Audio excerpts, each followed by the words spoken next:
بسم اللہ الرحمن الرحیم۔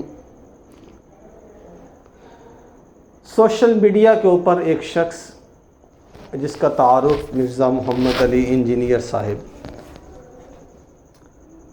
بہترین پگڑی پہن کر اور داڑھی مبارک رکھ کر ایک اپنے چینل کے اوپر لوگوں کو کچھ تاثرات پیش کر رہے ہیں۔ بہت سارے لوگ ایسے ہیں کہ جو ان سے متاثر ہوئے، جن کو ان کی گفتگو اچھی لگی، ان کا انداز اچھا لگا اور ان کے دلائل ان کے دماغ میں پیوست ہوئے، اور بہت سارے لوگ ایسے ہیں کہ جو ان سے اختلاف رائے بھی رکھتے ہیں۔ یعنی کہ یوں سمجھ لے کہ جیسے ہر ایک انسان کے دو فریق ہوتے ہیں، کوئی بھی شخص ہے، ایسی بات نہیں ہے کہ سارے ہی لوگ اس کے انکاری ہو، اور ایسے بھی نہیں ہے کہ ہر ایک شخص اس کا متبع ہو، اس کی اتباع کرنے والا ہو اور اسے اچھا مانتا ہو، اس کی بات کو اہمیت دیتا ہو۔ میرے خیال سے کائنات میں ایسا کوئی شخص بھی موجود نہیں ہے کہ جس کی آراء کے اوپر ہر ایک شخص متفق ہو۔ حتیٰ کہ اگر میں یوں کہوں کہ ذات باری تعالیٰ اللہ رب العزت کی ذات کے بھی مختلف فریق ہیں۔ کچھ لوگ ایسے ہیں جو اللہ تعالیٰ کی ذات کے منکر ہیں، کچھ لوگ ایسے ہیں جو اللہ کی صفات کے منکر ہیں، کچھ ایسے ہیں جو اللہ کے وجود کے منکر ہیں، کچھ ایسے ہیں جو اللہ رب العزت کو خدا ہی ماننے کے لیے تیار نہیں ہے، کچھ ایسے ہیں جو اللہ کی وحدانیت کے منکر ہیں۔ یعنی کہ اگر میری بات کا خلاصہ نکلے تو پوری کائنات میں حتیٰ کہ اللہ رب العزت کی ذات میں بھی کوئی بھی شخص ایسا نہیں ہے کہ جو ان کے ماننے ہی والا ہو، اور ایسا بھی نہیں ہے کہ سارے ہی اس کے مخالف ہوں۔ دو فریق ہیں۔ اچھا، اب دیکھنا یہ ہے کہ جو لوگ ان سے متفق ہیں گفتگو سے، انداز سے، بات سے، عقیدے سے، شخص سے، ان کی عملی زندگی کیسی ہے۔ جیسے ایک معروف بات ہے کہ حضور صلی اللہ علیہ وسلم نے فرمایا، مفہوم کہ آپ نے اگر یہ دیکھنا ہے کہ یہ شخص کیسا ہے تو آپ ان کے دوستوں کو دیکھ لیں، ان کے دوستوں سے آپ ان کی اس بندے کی شخصیت کا اندازہ لگا سکتے ہیں۔ آیا ہم دیکھتے ہیں کہ جو ان کے مخالفین ہیں وہ کیسے ہیں۔ اب ایک پوائنٹ میں پہلی بات عرض کروں کہ مرزا انجینئر صاحب کا جو حلیہ ہے وہ علماء والا ہے، اگرچہ خود عالم دین نہیں۔ حلیہ جو ہے وہ حفاظ اکرام والا ہے، اگرچہ خود حافظ نہیں۔ حلیہ جو ہے وہ مفتیان اکرام والا ہے، اگرچہ خود وہ مفتی نہیں۔ ٹھیک ہے، ایک بات۔ اب دیکھیں، کسی بھی عالم کے متفق ہونے کی دلیل یہ ہوتی ہے کہ علماء اکرام اس کی بات کو اہمیت دیں، اس کے حق کو حق ہی تسلیم کریں۔ یعنی کہ عالم دین کی قوی ہونے کی دلیل یہ ہے کہ علماء اس کو اچھا کہتے ہوں۔ اگر علماء کی نظر میں وہ شخص برا ہے، علماء کی نظر میں اگر وہ شخص غلط ہے، تو دنیا کے اندر لوگوں کی نظر میں وہ شخص برا ہی ہے۔ ٹھیک ہے۔ دوسرا، اب ایک شخص ناصح بنا ہوا ہے، لوگوں کو نصیحت بھی کر رہا ہے، لوگوں کو سمجھا رہا ہے، تبلیغ کر رہا ہے۔ آیا اس کے جو ماننے والے ہیں، جو اس کی اتباع کرتے ہیں، اس کی بات کو اہمیت دیتے ہیں، ان شخصوں کا مزاج کیسے ہے؟ کیا اس کے ماننے والے متبع سنت ہو جاتے ہیں؟ کیا اس کے ماننے والے قرآن سے محبت کرنے لگ جاتے ہیں؟ کیا اس کے ماننے والے اللہ رب العزت کے فرمانبردار بندوں میں شامل ہو جاتے ہیں؟ کیا اس کے ماننے والے علماء کی عزت اور قدر کرنے والے بن جاتے ہیں؟ اسی بات سے آپ اندازہ لگا لیں۔ آئیں ہم دیکھتے ہیں کہ مرزا محمد علی انجینئر صاحب جو اس بات پہ فخر کرتے ہیں کہ میرے 3.9 یا 10 11 جتنے بھی ہیں فالوور ہیں، فقط فالورز کی بنیاد پر، سبسکرائبرز کی بنیاد پر کسی بھی شخص کی حقانیت کا اندازہ نہیں لگایا جا سکتا۔ اس بات کا اندازہ نہیں لگایا جا سکتا کہ اس شخص کے سبسکرائبر زیادہ ہیں تو یہ شخص حق پر ہے۔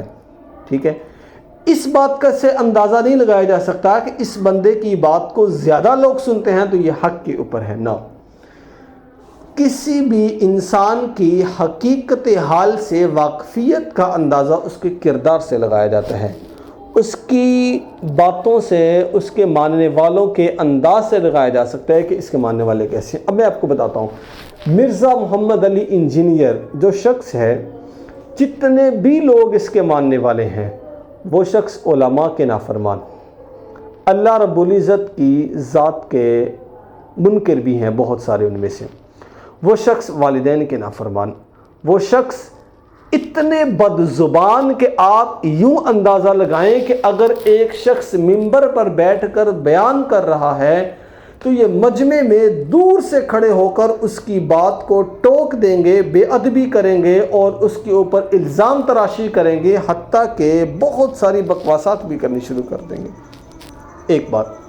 دوسری بات یہ کہ اس شخص کے اپنے جو نظریات ہیں، اپنے جو اس کا رویہ ہے، وہ مرزا غلام احمد قادیانی والا محسوس ہوتا ہے۔ کیسے؟ کہ آپ نے ان کے بیانات سے اس بات کو محسوس کیا ہوگا کہ بہت ساری جگہوں پر قادیانیوں کو سپورٹ کرتے ہوئے نظر آتے ہیں، بہت ساری جگہ پر ایسی چیزوں کو واضح کرتے ہیں، بیان کرتے ہیں کہ جس سے ایک مسلمان شخص کا، مسلمان آدمی کا کوئی تعلق نہیں۔ میں کہوں کہ ایک صاحب ایمان شخص اس بات کو تسلیم کرنے کے لیے شاید کہ تیار نہ ہو، ایسی باتوں کو یہ بیان کرتے ہیں۔ اچھا، اب دیکھیں میں ان سے متاثر ہوں یا نہیں ہوں، آپ ان سے متاثر ہیں یا نہیں ہیں، اس کے اندازے کے لیے دو ٹوک بات۔ اگر تو آپ کے دل میں علماء کی نفرت ہے، اگر تو آپ صحابہ اکرام کے کامیابی کو کامیابی نہیں مانتے، آپ اولیاء کرام کی کرامات کے منکر ہیں، کرامت الاولیاء حق، اگر آپ کے اندر ایسی عادات ہیں، ایسی آپ کے اندر خرابی ہے کہ جو ایک عام انسان، عام مسلمان کے اندر نہیں ہونی چاہیے، وہ اگر آپ کے اندر ہے تو آپ یوں سمجھ لیں کہ آپ نے انتخاب ایک غلط شخصیت کا کیا ہے۔ دیکھیں، اتباع اس شخص کی جاتی ہے جو اللہ کی طرف لے کے جائے۔ وَاتَّبِعْ سَبِيلَ من، آپ اتباع کریں ان لوگوں کے راستے کی، اناب الیہ، جو اللہ کی طرف رجوع کرنے والے ہیں۔ مجھے آپ بتائیں، کیا یہ شخص فقط اس بات کے اوپر لوگوں کو لے کے آتا ہے کہ آپ نیک بنیں، اس بات کے اوپر لوگوں کو لے کے آتا ہے کہ آپ مراقبے کریں، تسبیحات کریں، ذکر اذکار کریں؟ نہیں، اس کے ماننے والوں میں نماز ہے ہی نہیں۔ نماز وہ کیا پڑھیں گے؟ دیکھیں، جس بندے نے کسی کی اتباع کرنی ہوتی ہے وہ اس کے انداز کو اختیار کرتا ہے۔ اب یہ خود 5 نمازوں کو 5 طریقے سے پڑھتا ہے، کسی بھی نماز کو ایک طریقے کے اوپر نہیں پڑھتا، اس کے اپنے بیان موجود ہیں۔ فجر کی کسی اور انداز سے، ظہر کی ہاتھ چھوڑ کے، عصر کی ہاتھ باندھ کے، مغرب کے ہاتھ اوپر باندھ کے، عشاء کی ہاتھ نیچے باندھ کے۔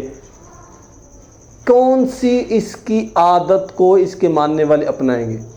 وہ نماز ہی نہیں پڑھتے، قرآن ہی نہیں پڑھتے، علماء کے نافرمان، بد زبان، بد چلن، دین نام کی ان کے اندر کوئی چیز ہی نہیں پائی جاتی۔ میرے بھائی، برادرانہ مشورہ ہے، میں گزارش کروں گا آپ حق کو پہچانیں، حق کی طرف آئیں۔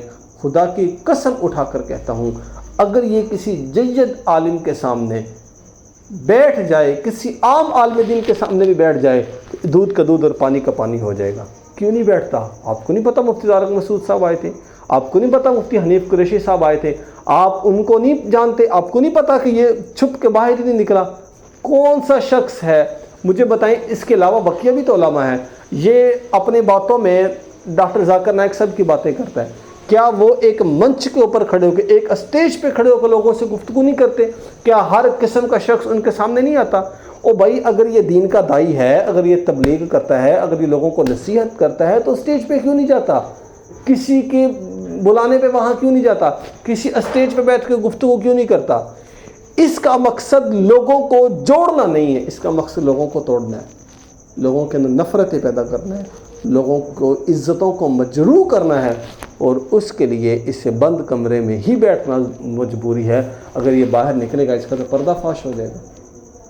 تو میرے بھائی، حق کو پہچانیں، حق کو سمجھیں، اور آپ میری گفتگو سے آپ غصے میں نہ آئیں، آپ جذباتی نہ بنیں، سوچیں، سمجھیں، ٹھہریں، فیصلہ کریں، حقیقت کو پہچانیں، پھر آپ کا جو دل کرتا ہے آپ کریں۔ اللہ رب العزت ہم سب کو ہدایت نصیب فرمائے اور نیک لوگوں کی اتباع اور ان سے محبت نصیب فرمائے۔ والسلام مع الاکرام۔